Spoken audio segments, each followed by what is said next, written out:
Il est grand temps de se faire payer, c'est pourquoi nous allons créer dans cette vidéo la facture que nous puissions envoyer à nos clients. Et la particularité de cette facture, c'est que nous allons pouvoir revoir d'anciennes factures.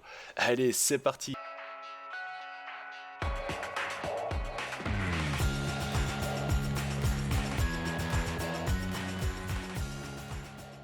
Bonjour tout le monde et bienvenue sur la chaîne de rien, je suis Daniel et dans cette partie-là, nous allons créer une facture. Et qui plus est, une facture dynamique car nous allons pouvoir consulter d'anciennes factures et effectuer les paiements via ces factures-ci. Nous allons créer donc une nouvelle page, donc le layout, ça on connaît, je pense, vous connaissez par cœur comment ça fonctionne. Donc on fait créer une copie, ok, clic droit, on va la renommer et on va donc l'appeler facture. Et nous avons notre page facture. Nous venons ici, hop, nous allons changer ça en facture. Voilà. Et on va venir ici, on va y insérer un lien vers la facture qui se trouve là. Voilà. Et on voit que la page historique des ventes et suivi des factures l'ont besoin aussi. Donc on vient ici, on va créer ici, hop, facture, hop, créer un lien vers la facture.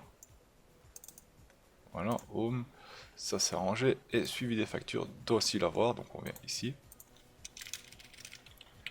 facture.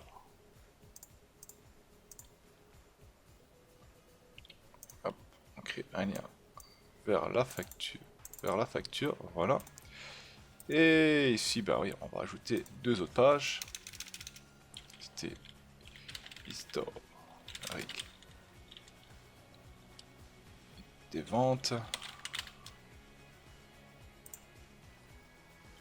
Historique des ventes, lien vers historique des ventes. Et une page vers suivi des factures.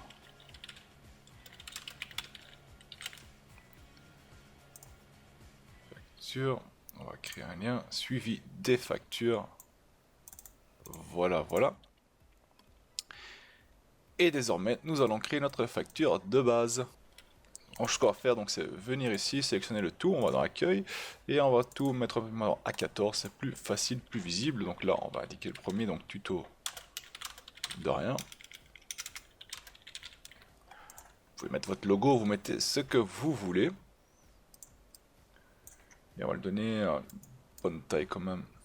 Disons 22, 22, 22. Voilà, une bonne taille. Et hop, ça je vais le mettre en rouge. Et on va le mettre en gras. Voilà. Après ici on peut indiquer donc nos coordonnées, donc rue de gauche, 1070. Hop. Bruxelles. Voilà, Belgique. Excel de rien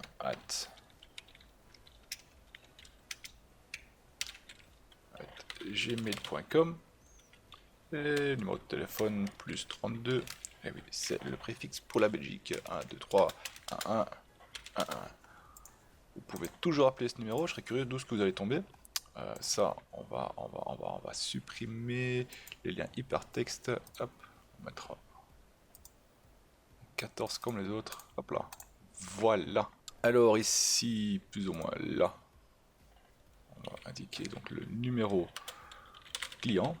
Tout ça va s'afficher automatiquement par la suite. On va coder tout ça bien sûr. On met la rue, on va afficher code postal plus ville. Voilà. Pays du client, l'adresse mail, téléphone. Voilà. Hop, tout ce qu'on va faire, c'est prendre ça, on va les fusionner. Ça va venir automatiquement. Donc, pas trop de soucis à se faire ici. Alors, on va se placer ici. On va attaquer donc le numéro de facture qu'on va devoir choisir nous-mêmes, qu'on va afficher dans la colonne C. Colonne D, on va afficher la date. Et colonne F, on va facture d'achat. Oui. Et vu que ce seront des titres, on va les agrandir un peu, on va mettre en gras et on va les mettre en 18. Voilà. Alors ici, ce qu'on peut faire ici, on peut faire une ligne ici, on va faire une petite ligne, même couleur que ça. Et hop, comme ceci. Et le 13 aussi, comme cela. Alors ici, numéro. Hop, hop là. Numéro article. Article, description de l'article bien sûr. Prix, unité, quantité et montant hors TVA. Alors on va un peu plus disposer les colonnes, c'est un peu plus grand. L'article même, on va mettre. Voilà, une date, bon, quand même assez large quand même, quantité pas trop non plus. Et le montant de la facture un peu plus grande, quoique. Oui, c'est bon, cette taille là. Par contre, ça on va mettre sur le côté. Ceci aussi, on va mettre sur le côté. Hop. Et on va les mettre en gras. Voilà. La date, on va le mettre sur le côté aussi. Et ceci, on va le mettre bien proprement au milieu. Ce sera donc les titres de notre facture. On va jusqu'à, disons, cette taille-là. On va donner. Donc on va mettre tout encadré. Voilà, comme ça. On va mettre un fond gris derrière. Voilà, et en gras et en blanc. Voilà. Et de même, on va un fond bleu. Ça, on va le réduire un peu.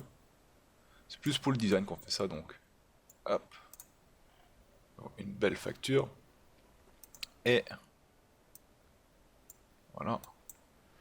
Ici, nous allons donc afficher le total hors TVA. Ici à côté, on va faire ça.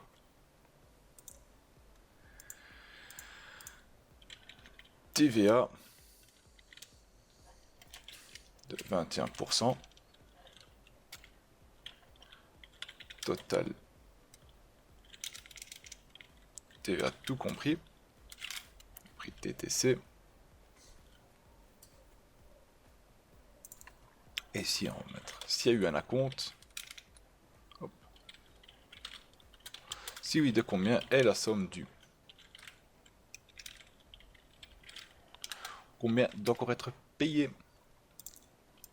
Donc ça, demain, on va mettre en gras, ça, c'est plus propre. Alors ça, on va le mettre en petit cadre, ces deux-là aussi. Et on va le rapprocher un peu. Voilà, comme cela. On va mettre une bordure un peu plus grosse, pardon. Ici aussi une bordure plus grosse. Voilà, ça fait plus propre. Et oui, je pense qu'on a toute l'information qu'on veut pour notre facture. Maintenant, il ne nous reste plus qu'à afficher automatiquement les données de notre client quand on va choisir, bien sûr, une numéro de facture. Donc là, on va prendre ça. Voilà. On va faire en deux parties. Et je vais vous expliquer pourquoi on va faire ça en deux parties. Premier truc, c'est qu'on va chercher le numéro de client, et ça selon le numéro de facture. Donc on va venir ici, en faire est égal à index. Hein, on va faire quoi? On va rechercher donc dans la facture. Donc on va dans suivi facture ici. Hein, on peut faire ça ici, on peut aller dans historique des ventes, mais on va faire ça ici. Et là, on va dire que voilà, je veux le numéro de client qui s'affiche là et équivaut.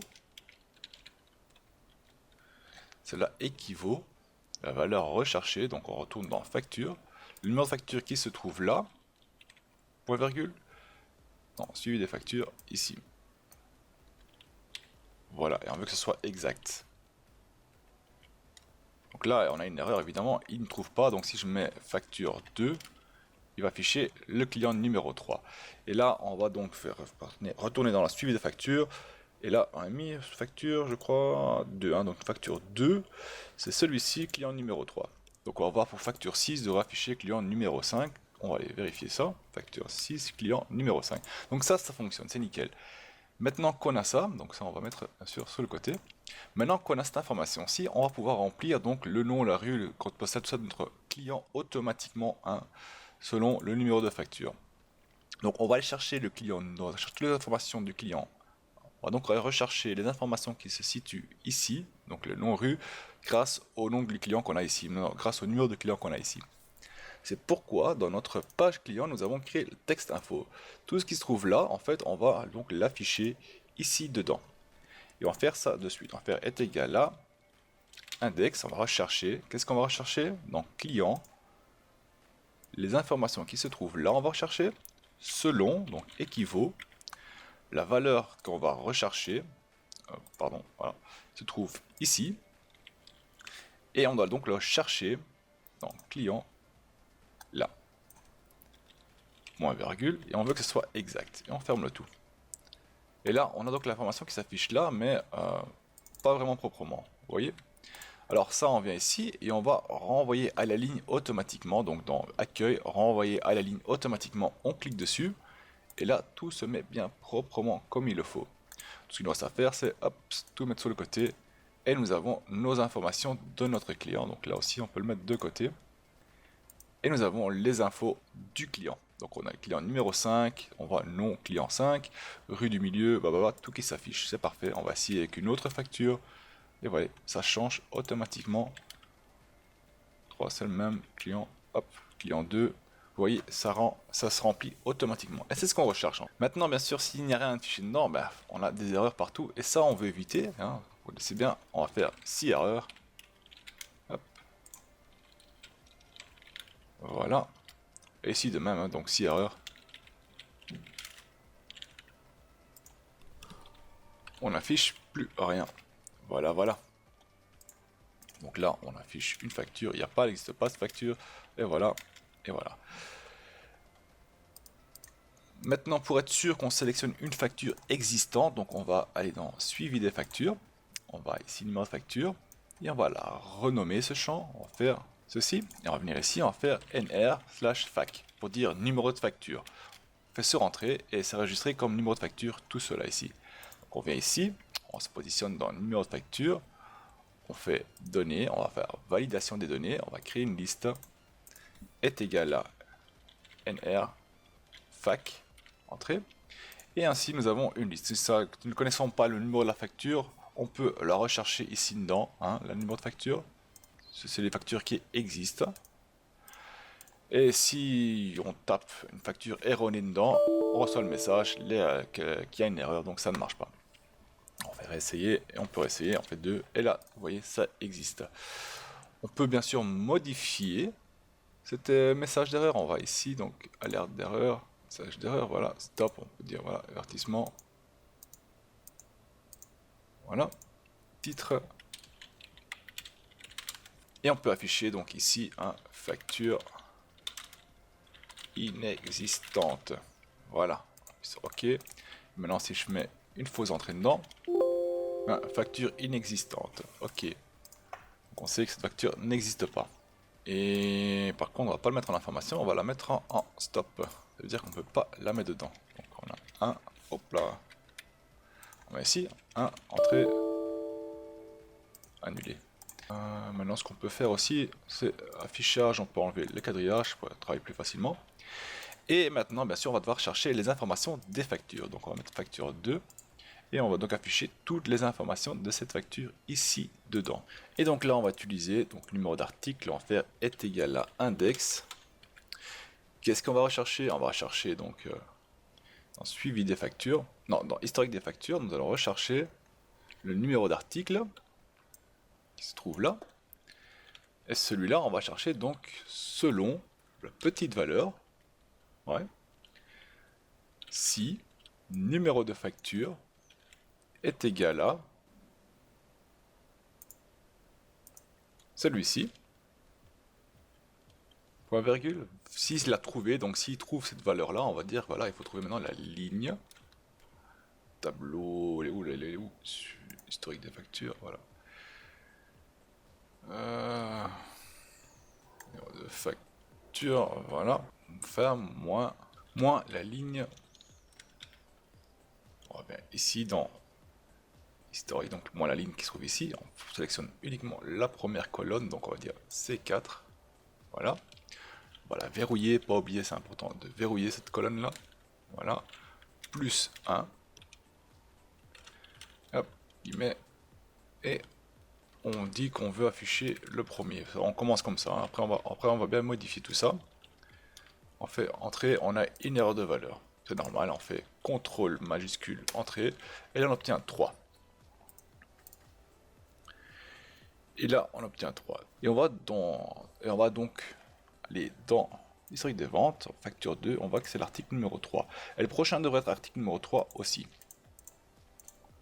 Donc on va venir ici, on va le tirer vers le bas, et pas oublier de verrouiller cette cellule-là, donc ici on va dessus et on la verrouille, hein, on fait CTRL Maj entrée bien sûr, on va la tirer vers le bas, et là on voit qu'à nouveau le 3 qui s'affiche.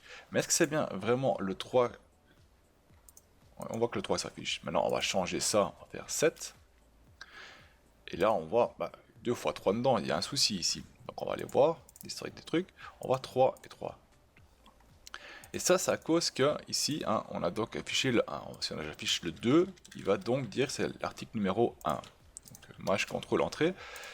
Et ça, il le fait aussi. Le truc, c'est qu'on veut qu'il le fasse automatiquement, qu'on ne change pas pour chaque cellule le numéro derrière. Donc on va venir ici. Et on va faire ligne. Hein, le tableau, donc on va dire ici. Hop, la ligne d'ici. On le verrouille, F4. Double point. Allez. $B, $15. Double point, B15. Voilà. On fait Maj contrôle. On ferme, bien sûr. Maj contrôle entrée. Et on fait un double clic. On le tire vers le bas. Et là, il s'est fait. En fait, là, ça a fonctionné. Maintenant, si je change, je vais dans historique des ventes. Voilà. Et je mets celui-là en tant que facture 7. On va voir que le 4 s'est ajouté dessus. Donc 4, 3, 1. Donc on a vraiment 3 articles désormais.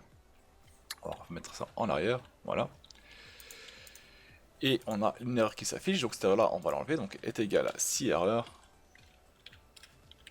Voilà. À l'arrière. Point virgule. Guillemets, on ferme la parenthèse. Majuscule, contrôle, entrée. Et double clic dessus. Hop là. Et tout s'est fait. Donc maintenant on va regarder l'article 2. Il y avait deux articles 3 dedans. On va facture 3. Il y avait un seul dedans. 4. Un seul dedans. 5. N'existe pas. Annulé. 6. Il y avait un seul article dedans. Et 7. Il y avait 2 articles dedans. Et on va donc effectuer la même chose, hein, mais pour les autres conditions. On va faire la même chose. Donc tout ce qu'il nous reste à faire, hein, c'est prendre celui-ci, les tirer sur le côté, comme ça, jusqu'à quantité, parce que le montant TVA, on va calculer nous-mêmes. On va venir ici. Et on va dire, voilà, je ne cherche pas le numéro d'article cette fois-ci, mais je cherche le nom article. Donc ici, double-clic article. Tout le reste le même, c'est pas un problème. On fait CTRL Maj entrée. Et on a donc le nom de l'article qui s'affiche là. Hop là. Et là, on voit donc l'information qui s'affiche. Ignorer l'erreur. Et de même ici, on va changer prix unité, ça.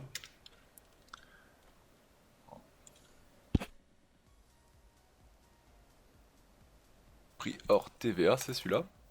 CTRL Maj entrée. Voilà, double-clic la même chose, et il s'affiche. Et ici, de même, on va changer ça. Numéro d'article en quantité. Nombre, je crois que c'était, on avait mis ici, ouais, le nombre, CTRL Maj entrée.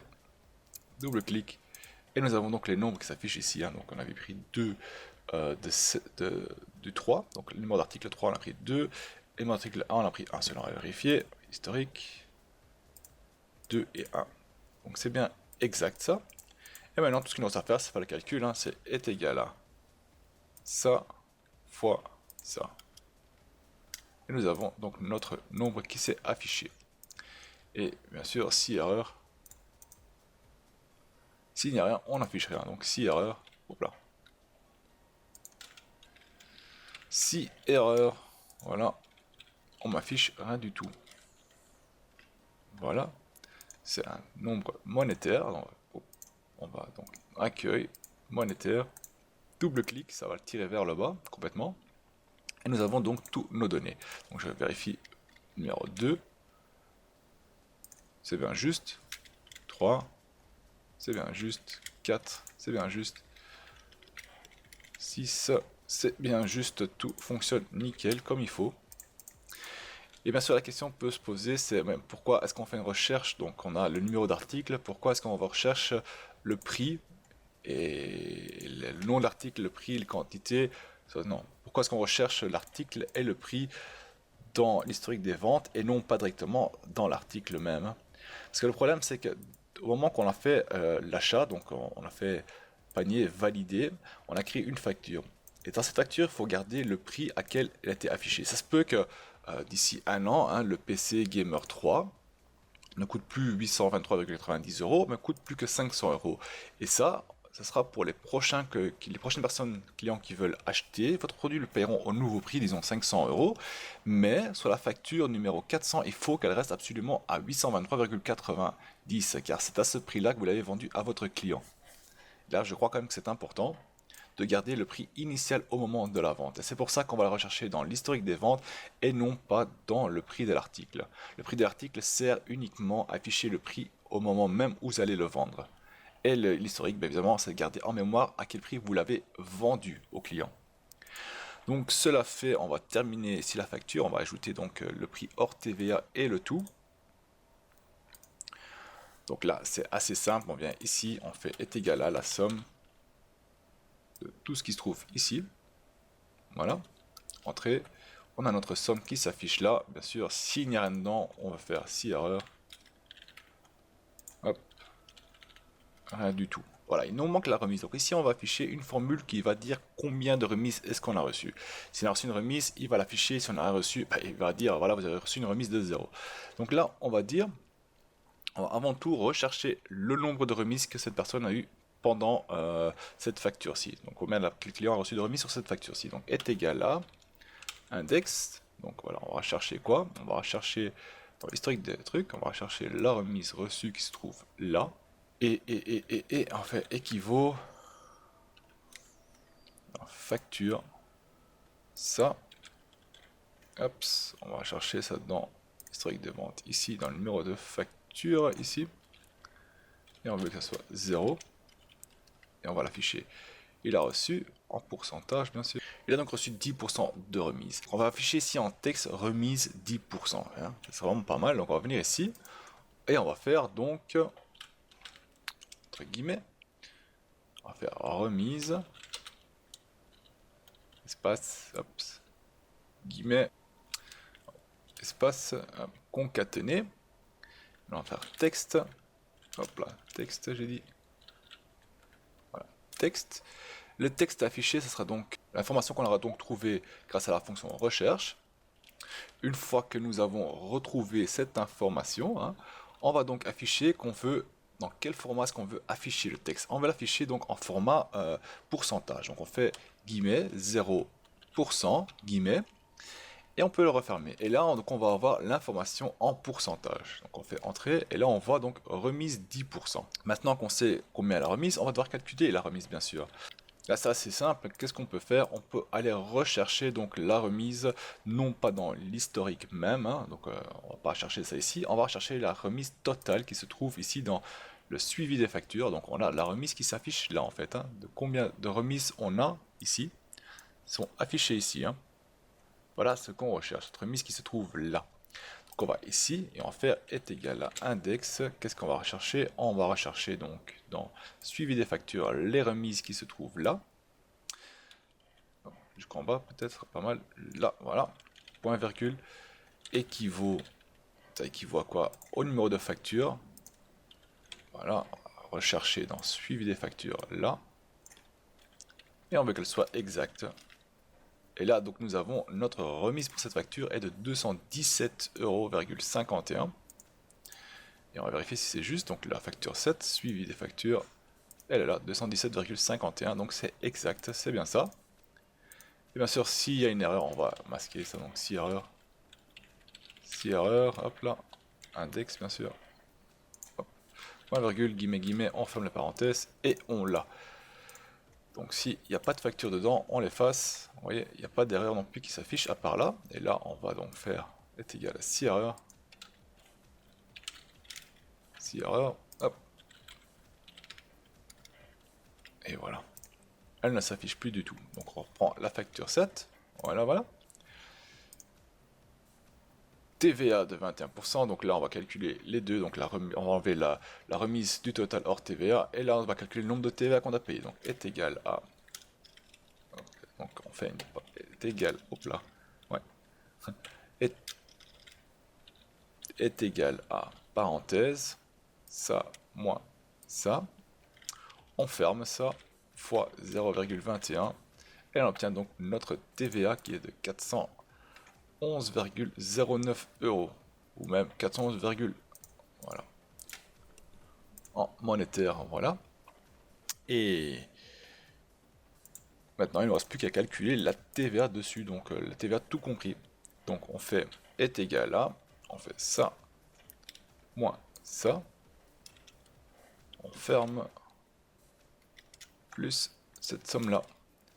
Et on obtient donc 2368,68 €. On va vérifier si c'est exact, on va donc dans suivi des factures, et on a cette chiffre qui se trouve là. On peut bien sûr faire une recherche pour aller chercher pour aller chercher la somme qui se trouve de l'autre côté sur la facture, mais bon, on va pas trop se prendre la tête, et on va le placer donc ici. Maintenant, ce que nous allons faire, donc ça, on va le remplir par la suite, ça sera bien plus tard. Mais ce qu'on peut faire, c'est prendre ça et le mettre en noir, on va le remplir, hein. Ça fait comme un petit trou là, c'est parfait. Là, ce qu'on va faire, c'est afficher une information ici. Donc on va prendre ces cas-ci, ces cellules-là, on va les fusionner. Et ici, on va donc afficher un texte. On va dire que voilà, que le montant, on va afficher l'information pour le client, le montant à payer dans les 30 jours, soit au plus tard le, et là on va donc mettre le 30 jours, on va afficher les 30 jours, donc la date d'échéance nous allons afficher, donc selon la date de la facture, donc cette date-ci, qui d'ailleurs on a oublié de placer, on va placer d'abord, on va placer celle-là d'abord, en fait est égal à index, donc ce qu'on a besoin c'est suivi des factures, je veux la date, hop, qui se trouve là, équivaut le numéro de facture, encore une chance qu'on a remarqué cela, suivi des factures qui se trouve donc ici, bien qu'on veut qu'elle soit exacte, voilà, et ça on va le changer en date courte. Nous avons la date à laquelle cette facture a été créée, donc le 11 juin 2017, et bien sûr on va faire les 6 erreurs, 6 erreurs. Voilà, voilà. Et donc, pour revenir ici, on va vouloir afficher donc le montant à payer dans les 30 jours, soit au plus tard cette date-ci plus 30 jours. Et on veut que ça s'affiche ici, bien sûr. Et donc, on va faire est égal à, là, entre guillemets, on va mettre montant à payer dans les 30 jours, dans les 30 jours,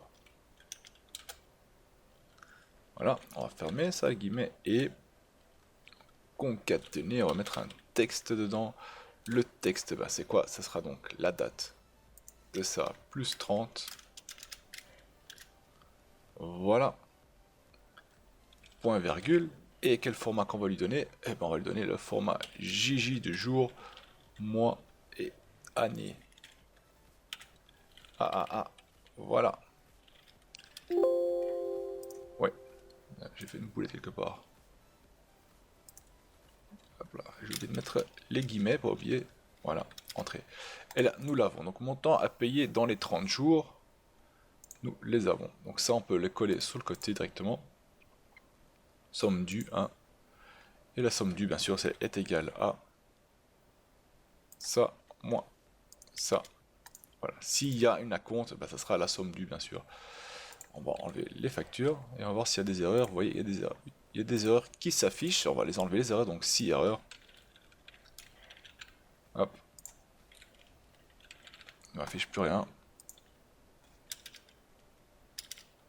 Voilà. Ouais. Et ici de même, donc 6 erreurs. Pas oublier que si vous utilisez la formule 6 erreurs, de mettre vous-même encore une fois une guillemets devant, une parenthèse.